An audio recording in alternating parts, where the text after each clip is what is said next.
Verify exists to curb the spread on social media before you accidentally hit share.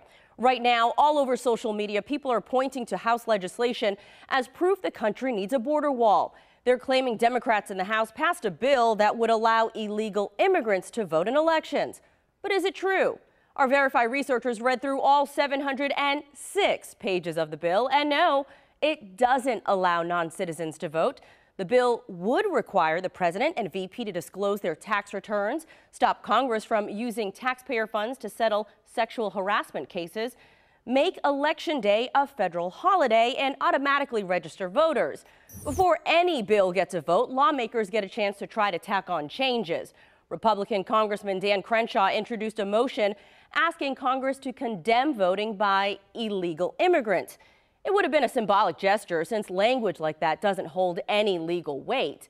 The House voted against adding that line to the bill.